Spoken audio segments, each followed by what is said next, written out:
In this vlog, I want to answer a few questions that I've been asked in videos, a few questions that I've been asked often in my videos. Some of these questions are repeats, like if you've seen my other Q&A video, you're gonna realize that I've answered a few of these questions before.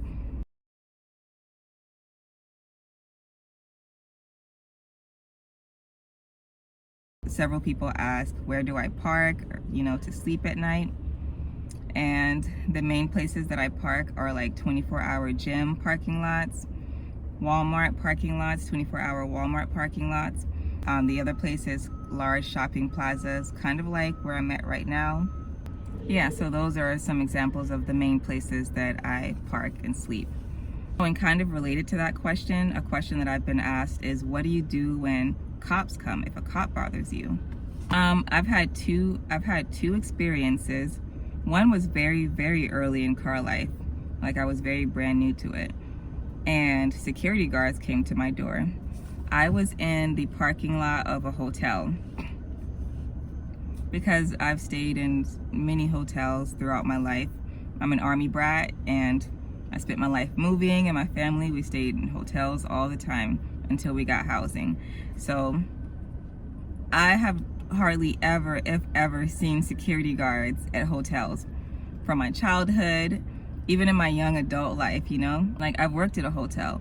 Well, the hotel I worked at in college was kind of high end. It was in like a little plaza. They probably had security. But the hotel that I went to for car life, it was not a high end hotel, I was so surprised they had security. And I think even Moosa was like, you sure you want to stay in a hotel parking lot? I was like, yeah, like I know hotels. They don't have security guards at hotels and cops and stuff. Like, I don't see that. I've never seen that. So I stay at the hotel parking lot. I set up, put my window shades up, get my pajamas on, lay down. I was probably down for like, I don't know, 5 minutes. It was very quick, very fast when I heard a knock on my window. So I immediately knew. I kind of like froze for a little bit to make sure I was hearing what I thought I was hearing. And they knocked again, and yeah, I was like, okay, I'm very sure this is security or a cop. So I was putting on my clothes, and then I got in the driver's seat and took my window shade down, and they were like, do you have a room here? I was like, no, I'm just staying in the parking lot for the night. And they were like, if you don't have a room here, you can't stay here, you gotta go. And they weren't rude or disrespectful or anything. They were just like, you can't stay here. So I left. I left, and Moosa and I found another spot for me to stay. I don't remember where I went afterwards. And then the second time, it was an actual cop. I was pulled over on the side of the road. I think my camp stove had like fallen over in the back, and I could hear my butane can hissing, and I could smell the butane. So I pulled over to the side to get that situated. And then I was there for a while, like after I fixed the camp stove. I think I was on Google Maps or something, trying to figure out where I was going. For some reason, I was there for a while, for a few minutes, for several minutes. As soon as I put my car in drive and I was about to drive off, I saw the lights. And I was like, oh crap, a cop car is behind me. So I went into park or whatever, and I just sat there, and I got my driver's license and stuff ready. So then the cop comes to the passenger window. He's like, what are you doing? I'm like, I was just looking at my Google Maps, figuring out where I'm just looking at my Google Maps, figuring out where I'm going. He asked for my ID or whatever, and then he gets his flashlight. And he sticks his head in the window, and he starts looking through my car. He can see everything. This again was the time when I didn't have my black cover to cover things up, and I had way more stuff in the car, like way more stuff. So it was just so obvious that I lived in my car. And he was just looking and looking, and then he looked at me, and his demeanor kind of changed. Like I know the cop knew I lived in my car. So he just goes to his car really quickly. It wasn't even that long. I don't even know if he looked up anything. Maybe he did. But then he comes back and he gives me my stuff, and he's like, get your don't forget to register your tags or whatever. And I was like, oh yeah, it's my birthday. And he was like, yeah, happy birthday. And then he just left. He was like, have a good night, and he left. So those are my two experiences. Neither one of them were bad. I have not had them specifically ask me like, why are you sleeping in the parking lot? You know, like, why are you here or whatever. But if I was asked that question, because I think people want to know mostly, and when I get questions in the comments, I think people really want to know, like, what do you tell a cop when he or she asks you, why are you sleeping in your car in this parking lot, you know, or wherever you are, on the side of the road, wherever. And I would just be as straight up as I could be. My lease ended and times are hard right now. I'm trying to get my finances in better shape. So right now I'm in between living places and I'm just sleeping here for the night, you know, just be straight up. That's the first option. And the second option is to just say I'm traveling, which is also true. Like, I do travel. I go to camp spots from time to time. I'm not traveling full time yet, but I do plan to travel full time. I'm someone who likes to be straight up. I feel like lies lead to more lies and lead to more lies, and then you forget the lies that you said. You know, and things get confused, stories get confused. I don't have time for that. For me in life, I've learned that being straight up and telling the truth, it just makes life easier. I don't have time for anything except ease. I just don't want any of the nonsense in my life if I can avoid it. So I like to be straight up. And from my experience, especially if you tell someone that you're on hard times or whatever, people are considerate. You know, the news media might make it seem like humanity is just trash. And sometimes I feel like humanity is trash. Like, gosh, we are just a horrible species. We're so angry and mean to everyone. You know, that's how it seems sometimes. But in my reality, people are not that mean. People are nice. People are compassionate and friendly. That's my suggestion. And sometimes you might get a rude security guard or a rude cop. I might get one. And when that happens, it's best to just keep it moving. Just say, okay.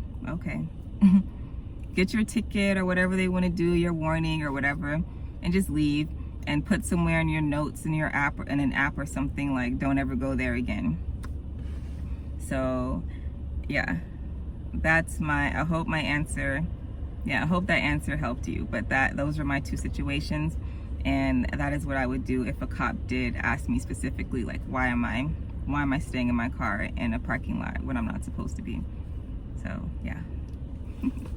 So the other question I get often is, how do I shower? I shower at Planet Fitness. I have Planet Fitness membership. I have the membership that allows you to use any Planet Fitness anywhere in the country.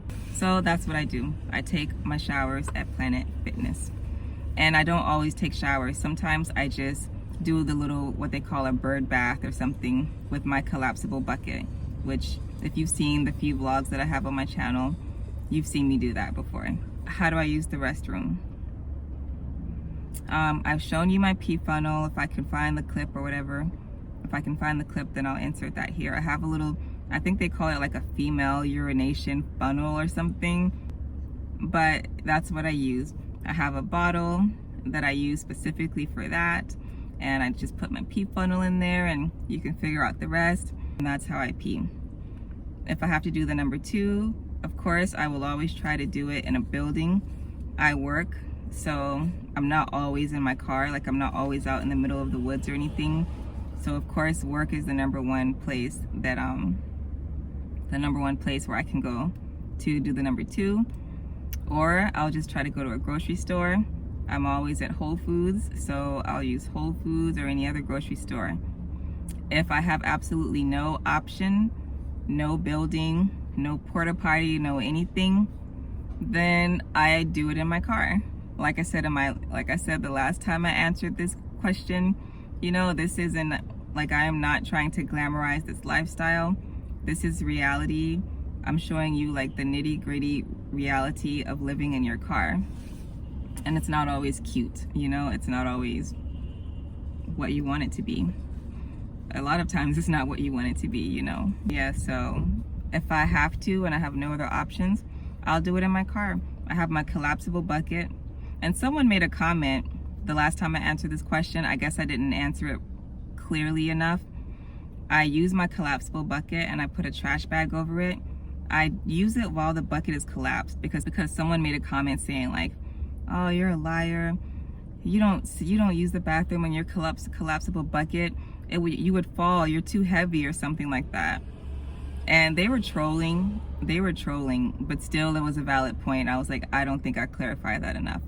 So the bucket is collapsed.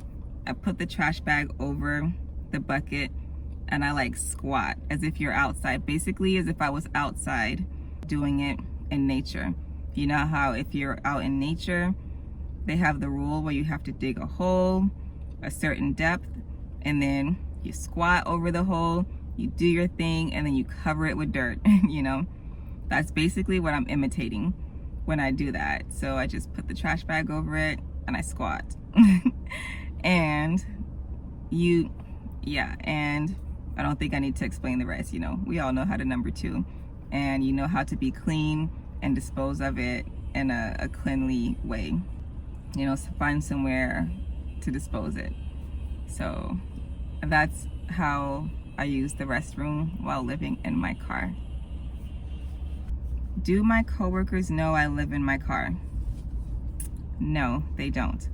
I do not go around telling my business to everyone. People gossip, people add things to the story. I don't have time for that. I don't have time. I try to make sure that my coworkers do not know my situation. Maybe they do and they just haven't told me, I don't know, but I feel confident that they don't know because I don't give people rides, I don't offer people rides, I don't let people all up in my car. I put my front window shade up whenever I park. I put my front window shade up and I cover everything so that nosy people can't really see what's going on. Yeah, and I don't say anything. Maybe they found my YouTube videos. I've thought about that. But then I think about who my coworkers are, and car life and van life just are not their things. They don't even like camping, you know? They don't even like to, like all the things that I like, none of them like, you know? They're just not into the same, we're not into the same things. So I feel like, how would my video even come up in their suggestion? Maybe it could, I don't know. But as far as I know, no one has said anything.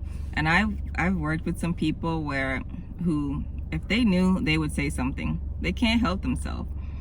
Or they would have gossiped about it to the point where I would have heard it eventually.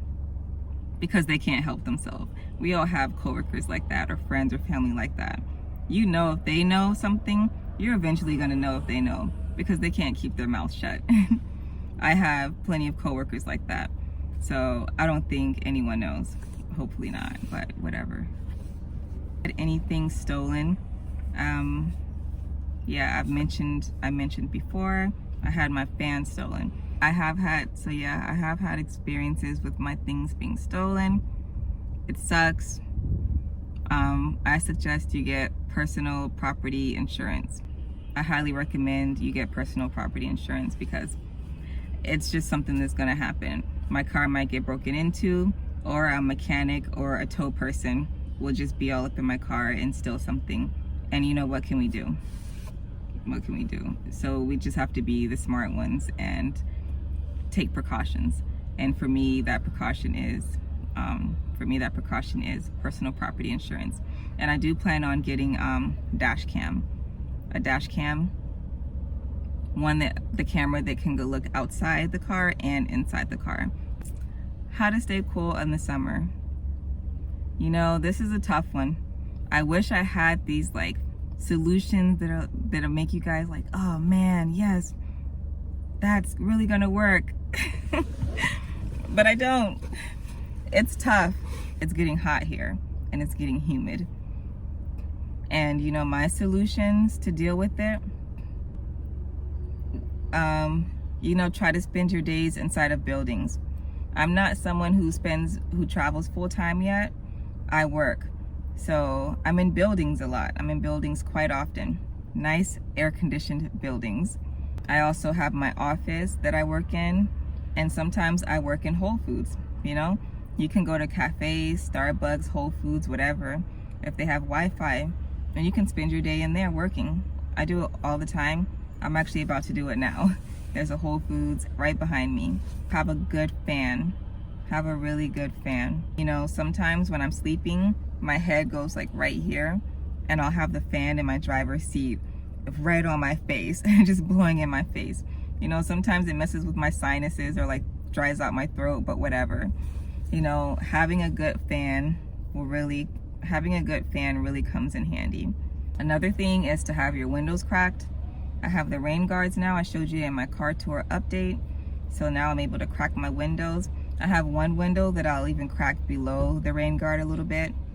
And I'll take my window shade and I'll like put, you know, like I'll like leave an opening for air to come in and out on that specific window. And before I go to sleep, I'll turn on my air conditioner for like 5 minutes, and I'll just let the whole car get cool. Because at the end of the day, sometimes your car could just be really hot from being in the sun all day or whatever, and then you're getting in the car, moving around, your body heat is just making things hotter. Next thing you know, when you're like sitting in your bed, you're like sweating, you know, just sweating profusely as if you're still outside. And I think the car just needs to like cool down completely. So I'll do that. I'll turn the air conditioner on for 5 minutes or so. I'll let the whole car cool down, and you know, I'll get into whatever I'm choosing to sleep in. I'll have my fan on, and then once everything is cool, I turn the air conditioner off, and I'm pretty good for the rest of the night. If in the middle of the night it gets too hot, I might turn the car on again and do the same process, cool it down for a few minutes, and then I've never had to do that more than once. And then after that, I'm good for the rest of the night. There are things online called portable air conditioners. Some of them have good reviews. I don't think I'm ever gonna buy one because the size of them, you know, they're not huge, but they're big enough where I don't want one in my car, because I've worked hard to downsize and have a good amount of space in my car where I don't feel like claustrophobic, and I feel like I have a good amount of the luxuries that a person living in their van would have. And one of those luxuries is space. You know, I really appreciate having space and not feeling closed in. So any little thing I buy, I try to make sure it's not gonna take up too much space. But you know, maybe you live in a full-size SUV or a van, or you just don't care. You live in a car or a small mini SUV and you just don't care about the space. Maybe you could try the portable air conditioners. Yeah, so I can't give you firsthand experience on that, but it's a thing that you could try. Oh, people wanted to know about my office, but I don't really know what more to say about my office. I made like an entire video on my office. Moosa ended up finding the office I have. It's like $190 per month with taxes and after taxes and everything, which is great compared to a lot of like WeShare. I think WeShare or something, WeWork, something like that. It's like one of the really popular shared office spaces, and their prices are quite ridiculous. And yeah, you get one little desk. For a while, for like the first year there, I had like no coworkers or whatever you call it, co-office people. Like it was as if the whole office was mine. That was awesome. But then after the first year, they started, I guess, promoting their business or something, because all of the desks started filling up. And yeah, it's open 24/7. You get a little key fob. Any time of the day or night, you can go there. I think one person was like, oh, why don't you just buy an office space and live there? You know, but I just don't want to do that. I prefer living in my car. That's too risky. You know, it's so easy for someone to find out, because in the offices, in the shared office, they do have people that clean at all types of day and night. They have security for the whole building, and they have access to your offices. They can just walk in. There is a administrator, whatever you call it, like a secretary. There's a secretary who has keys to a master key to all the offices. She can just walk in. You know, you can't, like, I wouldn't have the privacy that I would want, that I have living in my car. So I have no desire to try to live in my office. Yeah, I don't know what else to say. It's $190 a month. There are 6 desks, so I have 5 other people in there with me. There's a common area that you can use. When it comes to like getting along with the other people I share the office with, like, I've never had any issues. I did have an issue one time because I wasn't there for a while, And then one day I decided to come to my office to work on menus, you know, for my client. And I went to my desk and they had boxes on my desk. Was my chair gone? No, they had like some kind of pillow on my chair or whatever. I was pissed. I was like, who's all up on my desk, you know? So I moved the boxes. I put all the boxes on someone else's desk, and I put the pillow on some other chair. And then I wrote this note, you know, telling them like, I might not be here every day like you guys, but I am paying for this desk. This is my desk. You know, I don't appreciate you guys putting your trash on my desk and your personal things on my desk. I come here on the weekends. I come here at night when no one's here, but this desk is being used. So please, you know, don't put your things over here anymore. And then I got scotch tape, and I got scotch tape and I just taped it or whatever. I just taped it on top of the desk and I left it there. And then when I came back, a few days later, and my desk was perfectly normal. I didn't have a bunch of other people's things on it. I have had that issue, but other than that, it's been fine. I think that's all the office questions. Yeah, so if I forgot anything, please just leave your question below and I'll answer it as soon as I can.